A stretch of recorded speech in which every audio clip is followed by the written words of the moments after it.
말씀을 보도록 하겠습니다. 사무엘상 18장 1절로 15절에 있는 말씀, 구약성경 438쪽 되겠습니다.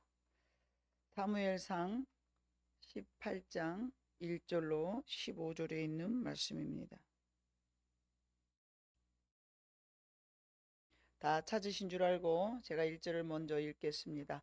다윗이 사울에게 말하기를 마침에 요나단의 마음이 다윗의 마음과 하나가 되어 요나단이 그를 자기 생명같이 사랑하니라.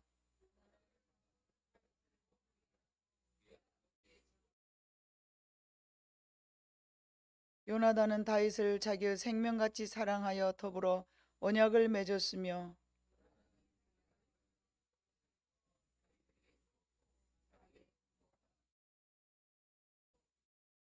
다윗은 사울이 보내는 곳마다 가서 지혜롭게 행하며 사울이 그를 군대의 장으로 삼았더니 온 백성이 합당히 여겼고 사울의 신하들도 합당히 여겼더라.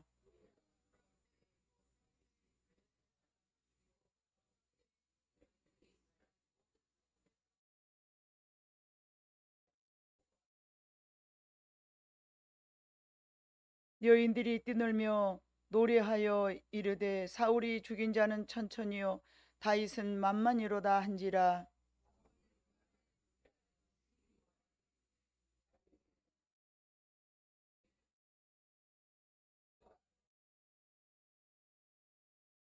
그날 후로 사울이 다윗을 주목하였더라.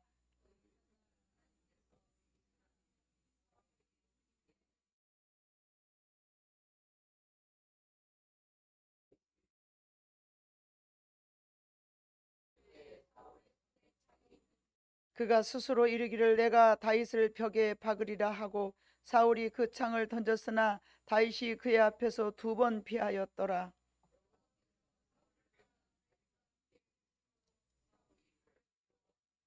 그러므로 사울이 그를 자기 곁에서 떠나게 하고 그를 천부장으로 삼음에 그가 백성 앞에 출입하며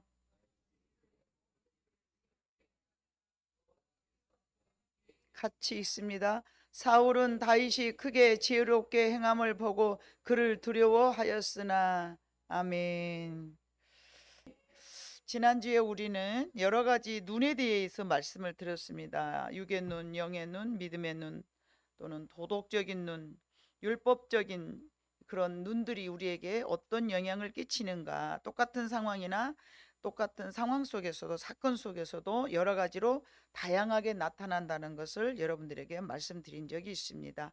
그리고 결론적으로는 우리가 어떤 눈을 가지고 태어났든지 간에 모든 우리들의 마음이 예수님을 닮은 눈으로 소유하기를 하나님께서도 원하시고 그것이 우리가 살아갈 수 있는 복된 길이라는 것을 말씀을 드린 적이 있습니다.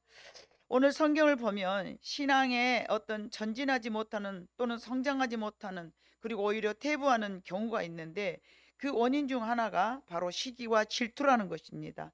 오늘 본문에 봐보니까 사울과 다윗이 나오는데 사울 역시 다윗에 대한 질투로 인하여서 결국 멸망을 자초하게 되었습니다.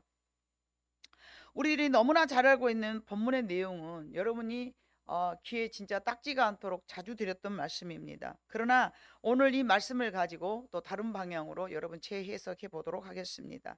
우리들이 너무나 잘 알고 있는 본문의 내용은 다음과 같습니다. 블레셋 장수인 골리앗 때문에 이스라엘 백성들은 굉장히 여러 날 참 고초를 당했습니다. 자존심 상하고 야 너희들이 하나님을 믿는 백성이라면서 나와봐 내가 너희 대항해 줄게 하면서 정말 골리앗은 아주 장수였어도 키가 크고 힘도 세고 싸움의 전장에서 나가서 싸움 잘할 수 있도록 훈련받은 장수였어요. 근데 그 장수를 어린 17세 소년 다윗이 그냥 갑옷도 안 입고 여러분이 잘한 것처럼 물맷돌로 그의 이마에 명중을 해가지고 쓰러뜨려 죽여버렸잖아요.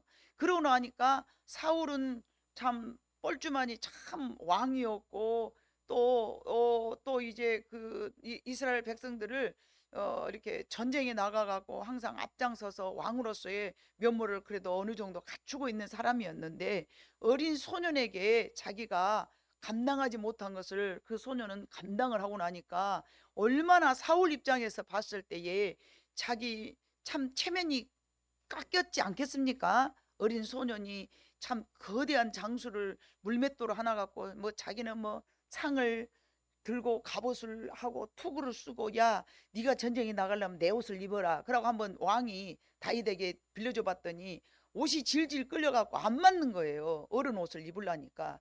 그러면 외모상으로 봤을 때 사울왕이 가지고 있는 그런 어떤 그런 면들이 다윗하고는 참 차이가 굉장히 많이 난 그런 어른이라는 얘기죠. 근데 이 어른이 장수가, 나름 장수가 이게 어린 소년에 못지않 소년보다 못하는 그런 것들을 온 국민들에게 다 보였으니, 일개 이제 저 뭐 알아도 그만 몰라도 그만 이런 사람 같으면 체면이고 창피고 자존심이고 없죠. 근데 왕의 자리에 있다 보니까 얼마나 체면이 깎였고 얼마나 자존심이 상했으며 얼마나 자기 꼴이 우습게 되었냐 말입니다.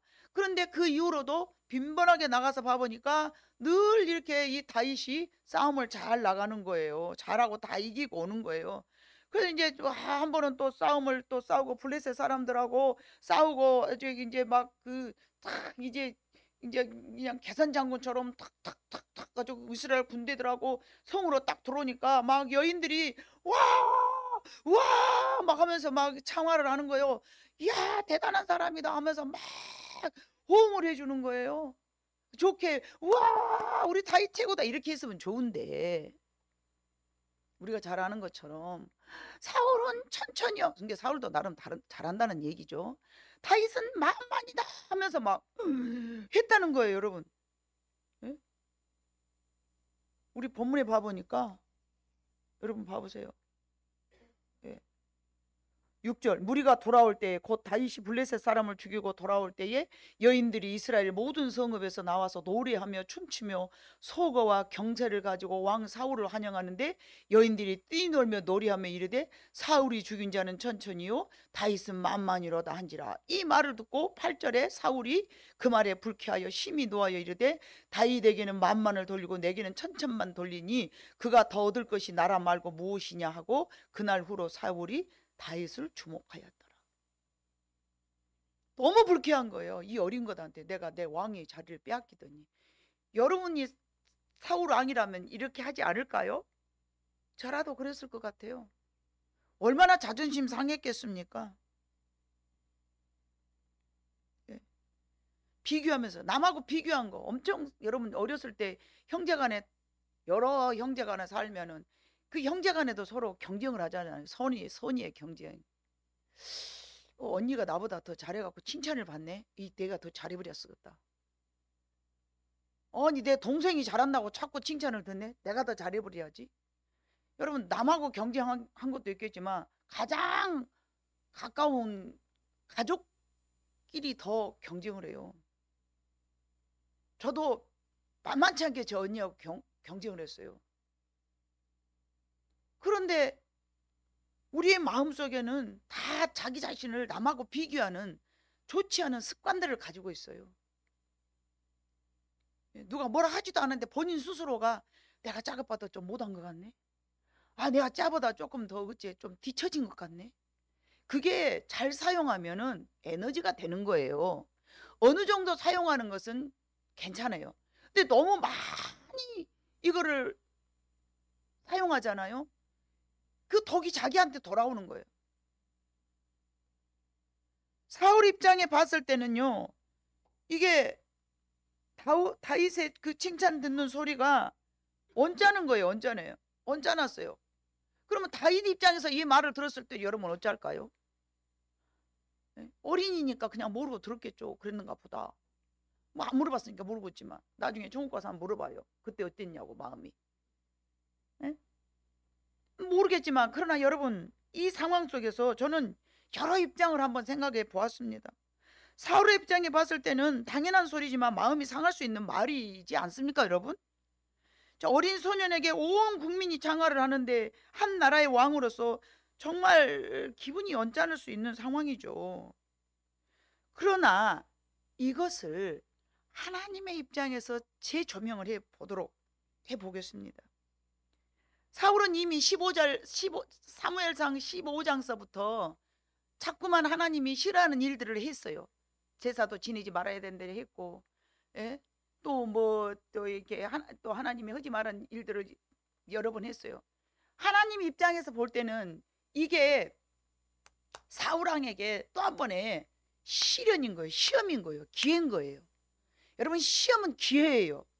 시험에 들었을 때 여러분 내 마음을 어떻게 먹느냐에 따라서, 지금 사울 왕의 입장이 그래. 내 마음을 어떻게 먹느냐에 따라서 내가 거기서 멈춰서 좌절하고 내 인생에 그대로 그냥 멸망하든지, 아니면 그 상황을 믿음으로 말씀으로 정말 인내하면서 쫓아 나아가든지 그래야 되는 거예요.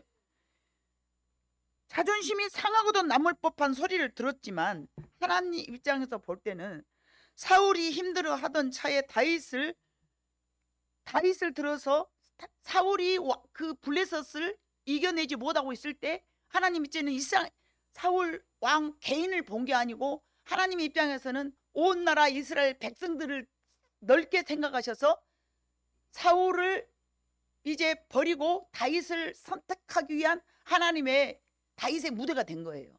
그래서 다윗을 올려주신 것이죠. 아멘. 다윗의 무대를 만들어준 거예요. 사울은 이미 하나님께서 마음에 버렸기 때문에 다윗을 딱 무대에 올려놓으시고 하나님께서 누구를 지키게 함이에요? 다윗 일개 개인을 위한 거예요?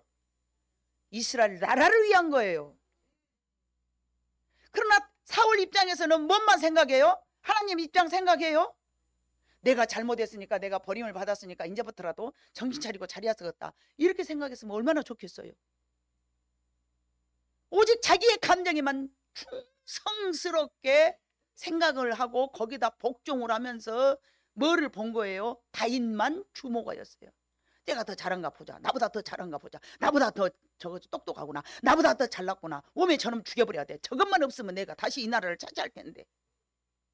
이거는 왕다운 생각이 아닌 거예요.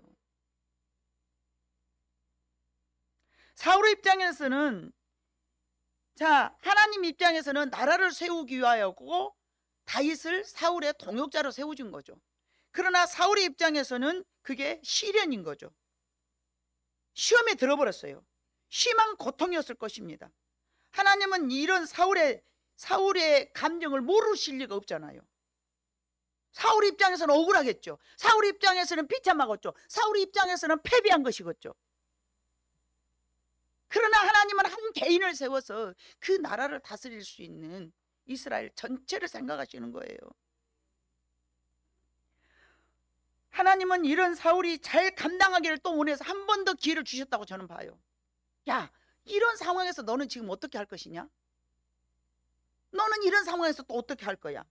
그러나 아쉽게도 우리가 잘 아는 것처럼 사울은 그 시험을 이기지 못하고 오히려 사단의 유혹을 받고 말았습니다. 그래서 오늘 제목이 시험과 유혹입니다. 반드시 하나님이 시험을 하실 때는 사단의 유혹도 따라온다는 것입니다. 사울에게는 시련이었으며 하나님께서는 흔드심이 될 것이고 다윗에게도 시험입니다. 그것을 가만두지 않고 사단은 공격을 합니다. 아픔으로 고통으로 여기게 합니다. 억울한 마음이 들게 했습니다. 좌절을 느꼈습니다. 8절, 이 나라의 왕위가 내게서 떠나 다윗에게 넘어가겠구나, 절박한 마음까지 들게 했습니다. 그리고 사울에게는 큰 상처를 입어버렸습니다. 그러나 하나님 입장에서는 사울이 그 시험을 이겨내기를 원하셨습니다. 그 시험을 이기고 더욱더 성숙한 인격과 세상을 다스리며 정복할 수 있는 왕이 되기를 원하셨을 수도 있습니다.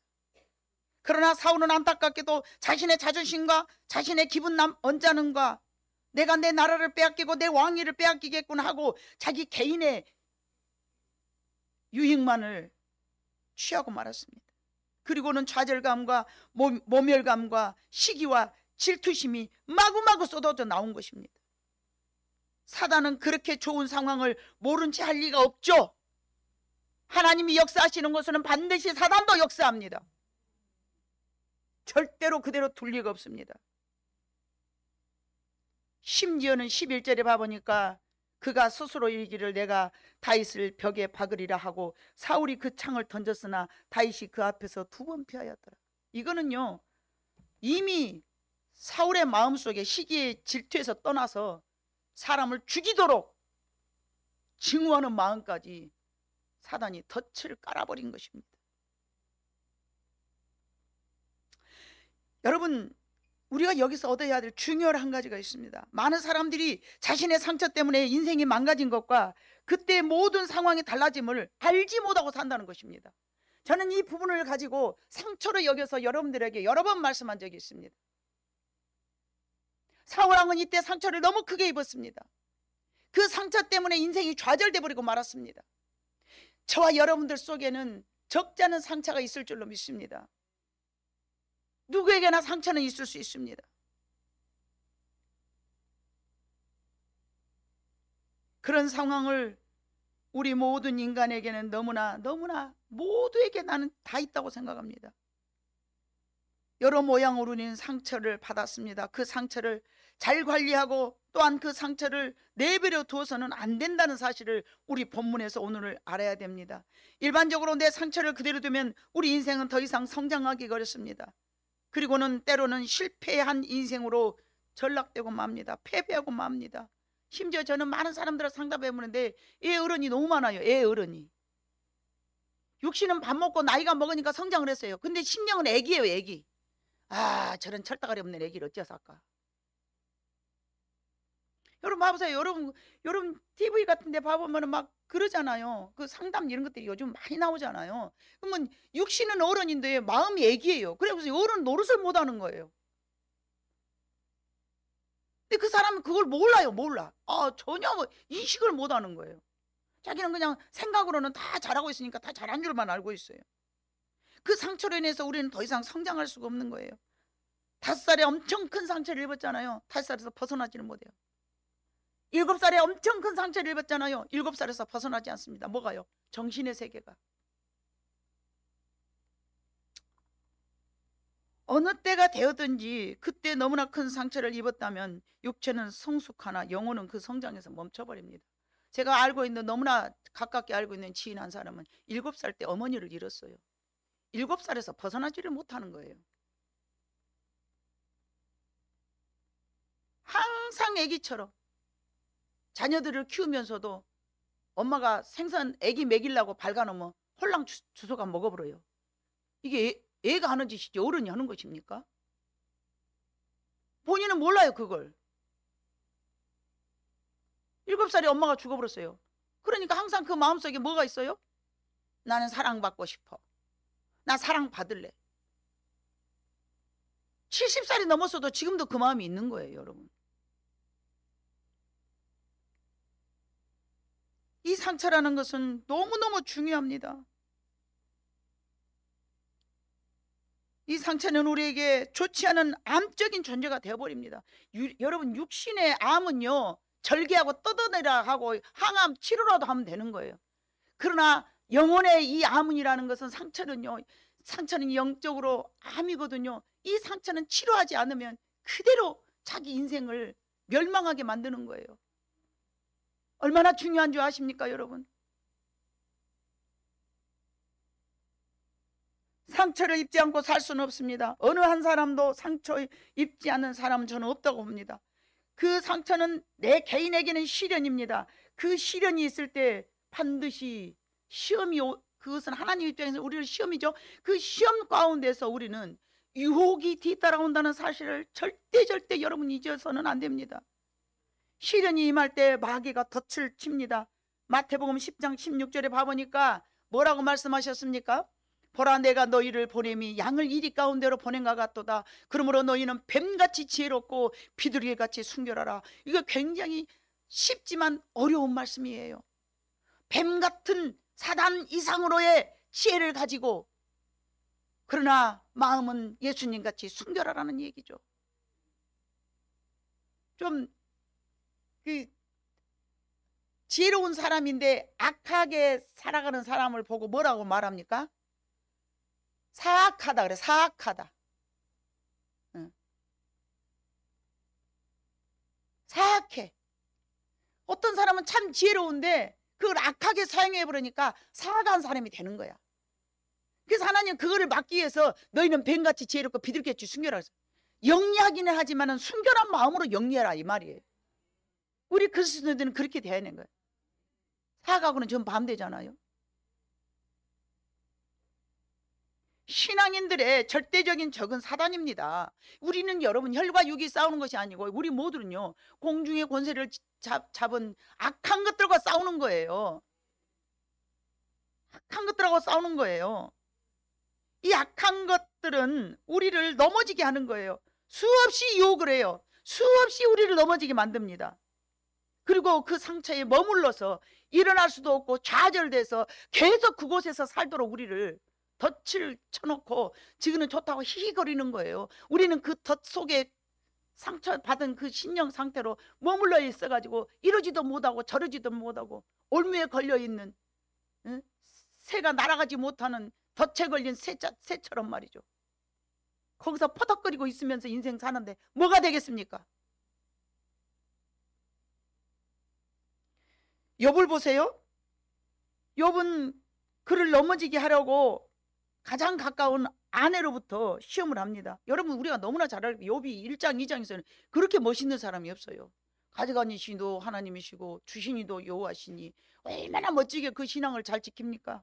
그러나 욥기 2장 9절 10절을 봐보면요 아내를 통해서 시험을 하는데 9절부터 봐요.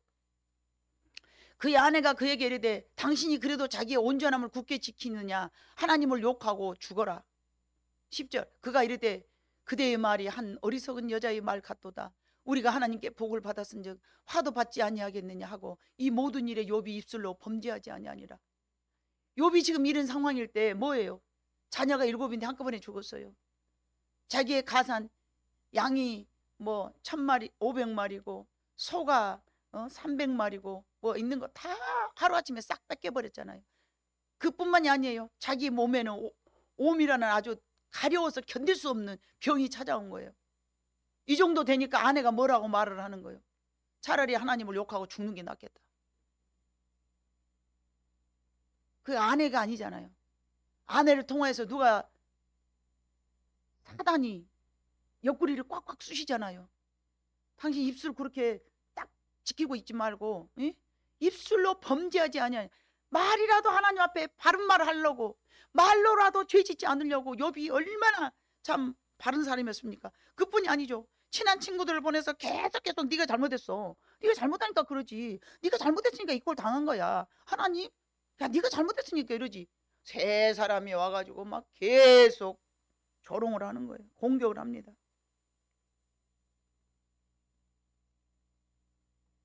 그러나 우리가 잘 알듯 욥은 하나님께서 인정한 사람이었습니다. 동방에 이런 사람이 없느니라라고 인정을 했어요. 그런데 왜 시련이 왔습니까? 더 복주시기 위하여서.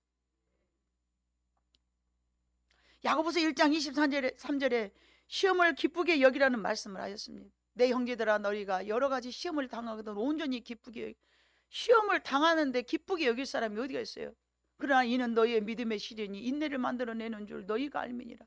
시련이 당했다면 너희 속에 인내가 만들어지는 거야.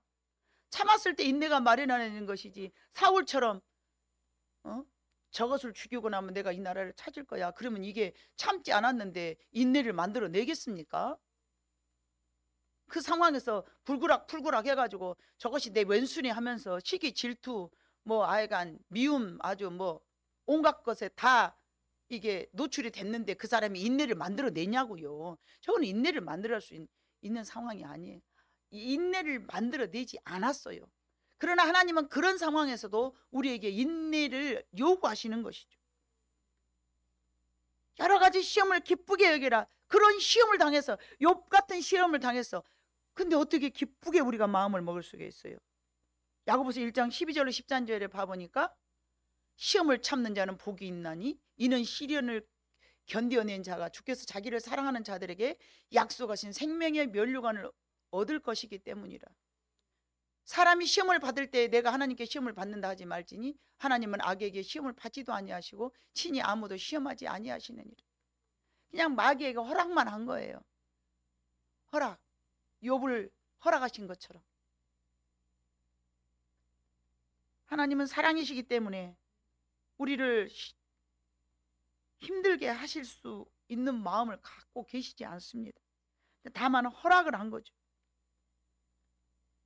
사울 왕에게 시련은 더 확고한 믿음을 가지고 이스라엘을 마지막, 그래도 하나님께서 버리고 다윗을 다시 선택하셨다 할지라도 다시 잘 다스리기를 바라셨고 한 번 더 기회를 주신 거예요. 그러나 사단의 유혹에 빠져서 다윗을 죽이려는 마음으로 키워갔습니다.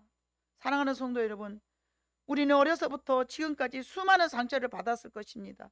그러나 여러분이 그냥 다만 그 기억을 하든지 아니면 잊고 살아갈 것 뿐이고, 상처는 여러분의 인생에 큰 악 영향을 주고 있습니다. 상처로 인해서 사울왕처럼 자신의 삶이 엉망이 되어 있을 수도 있습니다. 그러나 그것을 인식하지 못하거나 아니면 망각하였거나, 제가 한참 내면 속에 있는 나를 하나님께서 어루만져 주실 때가 있었어요. 저도 나름 어려서부터 적지 않은 상처를 받았습니다.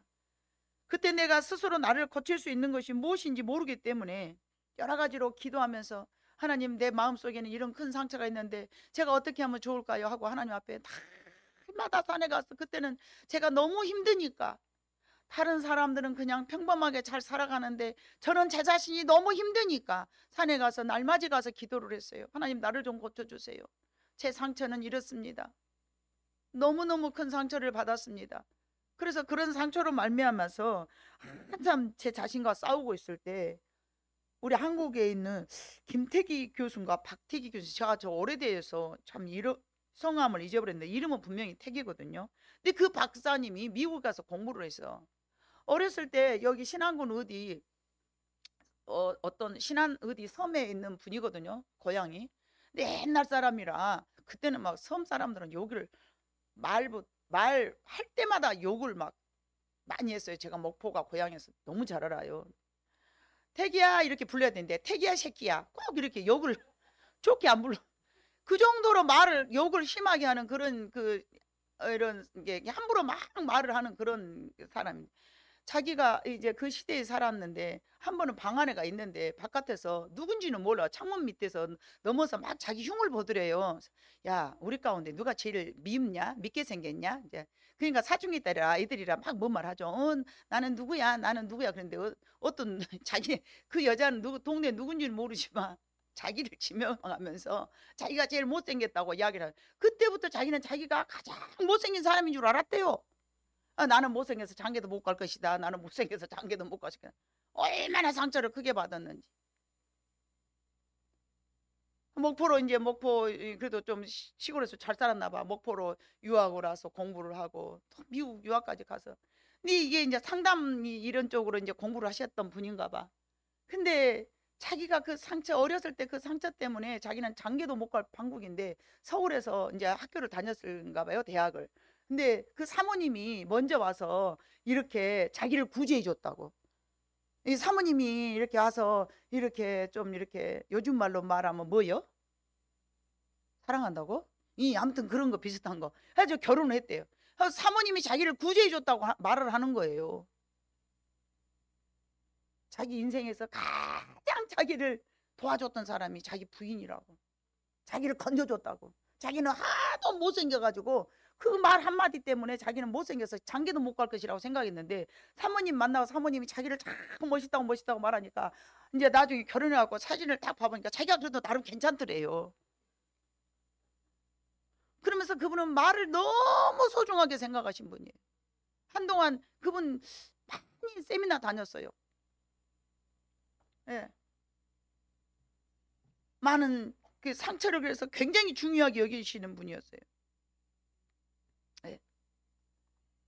그래서 한참 뭐 옛날에 수능 볼 때 맨날 이렇게, 아니 목사님, 이 아이가 이렇게 보통 때는 공부를 잘하는데 꼭 수능만 보면 떨어져 버린다. 이게 도대체 원인이 뭐냐. 그 상담을 왔더래요. 근데 봐보니까 그 중학교 때인가 그 학생이 한참 공부를 할 때에 열감기인가 뭔가 아무튼 되게 아파버렸어. 근데 되게 아파버렸는데 그때 하필하고 자기 담임 선생님이 교체가 되어버렸어. 이렇게 다른 데로 발령 나불고 새로운 선생님 오셔서 이 아이에 대해서 아무것도 모르는 사람이라 공부를 안 했으니까 이제 상당히 많이 아팠는가 보죠. 공부를 안 했으니까 이제 그 시험 점수를 좀 잘못 받았어. 근데 아주 월등하게 잘하는 애인데 그때 한번 못 봤다고 더 잘하라고 이제 책망하니라고 그랬겠죠. 야, 너 이렇게 해가지고 대학 가겠냐? 이렇게 있는 거야, 봐. 근데 그 애는 대학만 가려고 하면 나는 대학을 못 가겠다는 생각이 드는 거예요. 이 말이라는 것이 그래서 우리는 얼마나 중요한지 몰라요. 하여간 개떡같이 생겼어도 개떡 같다고 말하면 안 돼. 지가 개떡 같은 줄 알아버리니까. 옛날 말에 우리가 쑥떡같이 생겼어도 인절미떡같이 생겨갖고 먹으라고 그러지 않요? 그러니까 하여간 내가 내 자식을 볼 때 참 쑥떡같이 생겼어. 아 진짜 내가요 우리 청년들한테 야 너는 앞으로 우리 청년들이 여기 있다가 또 나가는 애들도 있고 그럽니다만은 한 번도 쟤들한테 내가 싫은 소리를 안 한 사람이에요. 말이라는 것은 더더군다나 목사인데 야 너 그래가지고 그래 봐봐요. 그 대학교 못 가고 그러면 다 제 책임이잖아요. 목사님이 그때 나한테 너 그래가지고 대학을 어떻게 가겠니? 이래가지고 걔가 평생 대학 못 가면 제가 책임져야 되지 않습니까? 그러니까 보면 너 그래가지고 장계를 어떻게 가겠어? 막 이렇게 말 나오고 싶은 상황이 수도 없어요. 그래도 절대 그런 말 안 합니다. 이 상처가 너무 중요하다는 걸 알기 때문에. 상처는 우리가 받았지만은 그 상처를 통해서 사단은 거기다 덫을 깔아버려요. 그 인생에 다시는 일어나지 못하도록. 너는 그냥 그 꼴이야. 그러니까 다시는 못 일어나. 막 이러면서. 믿음의 사람들한테 더 그러는 거예요. 사단은 믿는 사람들을 우는 사자와 같이 입을 벌려 잡아먹으려고 입 벌리고 있잖아요. 얼마나 잘 떼었어요. 하나님 입장에서는 그 상황이 시험이라 할지라도 사단은 그거를 유혹을 해가지고 인생을 절망하고 패배하고 망하게 만들어 버린다니까요. 우리는 그래서는 안 되는 거예요. 오늘 사울왕과 다윗의 상황 속에서 마귀가 무슨 짓을 했는가 여러분 봐보세요. 마귀가 무슨 짓을 했는지. 다윗을 죽이고 자기가 이겨내겠다라는 그런 마음을 가지고, 근데 여러분 이 마음이 여러분 그 생소하거나 우와 이럴 마음 내용이 아니에요. 여러분 너무 이해가 잘 되는 말이고 그럴 수도 있겠고 당연하게 여겨주고. 왜요? 우리는 그만큼 악하기 때문에 그러는 거예요. 사울이 하는 행동이 여러분 이상합니까? 너무 친숙하잖아요. 아무렇지도 않잖아요. 그럴 수 있잖아요. 100번 만번 이해가 되잖아요. 오히려 다윗이 이상한 사람이지. 그렇게 죽인다고 하는데 왜 저렇게 도망다니는 거야? 같이 콱 맞짱 떠버리지. 다윗이 이상한 사람이지 사울이 이상한 사람이 아니에요. 왜 사울이 이상하지 않을까요? 똑같으니까 저와 여러분이. 우리는 똑같이 사울과 같은 사람들이에요. 다를 게 뭐 있어요? 나보다 더 잘된 사람이 있으면 시기하고 질투하고 밟아버리고 싶고 막 죽여버리고 싶고 저것만 없어져 버렸으면 쓰겠고. 그게 사단이 쳐놓은 덫이라는 사실. 자 여러분, 아브라함에게 하나님께서 이삭을 바치라는 하나님께서 명령을 내리셨어요. 그게 아브라함 입장에서는 뭐예요? 시험이죠. 사단이 그때 가만히 있었을까요? 가만히 있었을까요? 그것도 한번 물어봐요. 나중에 천국 가서 아브라함에게 하나님 이삭 바치라고 했는데 그때 어떤 마음이 들었느냐고. 모든 사람들에게는 하나님이 어떤 우리에게 명령을 내렸을 때에 거기서 반대되는 생각을 다 할 수 있는 거예요. 그러나 하나님의 말씀에 순종하면 그것은 승리한 삶이고, 불순종하면서 자기 감정대로 사는 사람은 실패한 인생인 거예요. 예. 하나님 입장에서는 이게 아브라함에게 시련이고 시험인 거예요. 그때 이 악한 마귀가 유혹할 수 있는 상황이에요. 그러나 이걸 잘 이겼어요. 창세기 22장 12절에 봐보니까 예? 사자가 이르되 이 아이에게 네 손을 대지 말라, 그에게 아무 일도 하지 말라. 네가 네 아들 네 독자까지라도 내게 아끼지 아니하였으니 내가 이제야 네가 하나님을 경외하는 줄을 아노라. 심지어 내가 25년 하나님이 약속했어. 내가 너한테 아들 줄게. 내가 너한테 하나님 양자 삼을까요? 아니야, 내가 내한테 아들 준다니까. 좀 참아. 무려 25년을 참았어요. 진짜 주셨네요. 애를 낳네요. 이제 한참 꿈을 가지고 이제 대를 진짜 이을만 하겠다 하고 이제 10서너 살 되니까 아브라함아, 그 아들 나한테 바쳐라. 뭐 장난하는 것도 아니고 이게 뭡니까? 여러분 같으면 그럴 줄 알았습니다. 제가 준비하고 있었습니다. 막 그러고 어서 가져가십시오. 그렇게 하겠어요? 하나님 입장에서는 우리에게 복 주시려는 시험이 있고 사단은 이것을 이용하여 우리를 넘어지게 하는 거예요. 여러분 잘 몰라서 그러는데 이때는 아멘 하는 거예요. 잘 모르잖아요. 우리는 몰랐잖아요. 하나님 입장에서는 우리를 시험하시고 시련하시고, 왜요? 복 주시려고. 이 통과하지 않았으면 아브라함은 믿음의 아버지가 아닌 거예요. 그러나 그거를 바라보고 앉았다가 사단은 우리를 유혹해서 넘어지게 한다는 거예요. 우리는 분간을 잘해야 돼요. 분별을 잘해야 돼요. 막 전라도 사람이라 급한 게 사투리가 나버려요. 분간을 잘해. 분별을 잘해야 돼. 거룩하게. 아멘? 분별을 잘해야 돼요. 내게 어떤 상처가 있었을지라도 그거는 하나님께서 내게 복 주시려고 시험을 하시는구나, 그렇게 생각하고 잘 참고 인내해야 돼요. 사랑하는 성도 여러분, 시련을 당하나 감사함으로 이겨내서 믿음에 성공하시는 주인공이 다 되시기를 바랍니다. 내가 어려서 받은 시련도 이겨내지 못하고 아직 그 상처로 남아있다면 그것을 떠올려서 그 상처를 영광의 상처로 바꿔야 될 줄로 믿습니다. 내가 이 상처를 이겨내고 다 떨어버리고 나는 반드시 이겨내리라. 사울과 같이 패배한 인생이 되지 아니하리라. 아브라함같이 성공한 인생이 되리라. 욥같이 성공한 인생이 되리라. 이렇게 우리는 마음을 먹으라고 하나님께서 이 성경책을 이렇게 우리에게 주신 거예요. 괜히 할 일 없어서 적어놓으신 게, 하나님 할 일이 굉장히 많아요. 그 과거에 사무엘 상황이 있었던 일, 왜 지나간 그 몇천 년 전 일을 왜 저한테 말씀하세요? 그건 과거잖아요. 이스라엘 역사잖아요. 그때 사울이라는 사람이 있었고 그때 다윗이라는 사람이 있었잖아요. 여러분 그렇게 하면 여러분 하나님 예수 믿을 필요 없습니다. 여기 일어서서 돌아서서 뒤로 가셔야 됩니다. 하나님이 왜 이 말씀을 우리에게 허락하셨냐? 너희가 살아가는 이 시대에도 너는 이 말씀을 붙잡고 적용하고 살아라는 거죠. 사울처럼 살면 망할 것이고 다윗처럼 살면 승리할 것이라는 것을 우리에게 말씀하신 것이잖아요. 사울만 어디 시련을 당했습니까? 다윗은 시련을 당하지 않았습니까? 날마지 죽이려고 막 600명 400명 데리고 오는 거예요. 그때 콱 죽여버렸으면 되잖아요. 얼마나 그 죽이고 싶은 마음이 얼마나 간절하면 그 옷을 좀 잘랐을까요? 얼마나 죽이고 싶으면 그 옷을 좀 잘라버렸어. 하도 미운 게. 근데 그 옷 자른 것도 죄송하다고, 왕이시여 이 개 같은 벌레만 또 못한 나를 뭐더러 쫓아하십니까? 예? 나는 당신을 해하고자 하는 마음이 1도 없으니 가서 건강하게 잘 사시옵소서. 그러고 막하죠. 그 왕에게 자기 같은 사람 미워하지 말으라고. 그리고 이 옷 조금 하도 성가시게 쫓아다니까 옷 좀 잘라서. 근데 그거를 막 회개를 하지 않습니까? 그럼 다윗에게는 시련이 없었냐고요. 다윗에게는 시험이 없었습니까? 우리 모두에게는 시련과 시험이 다 있습니다. 다만 사단의 유혹에 넘어가지만 말아야 됩니다.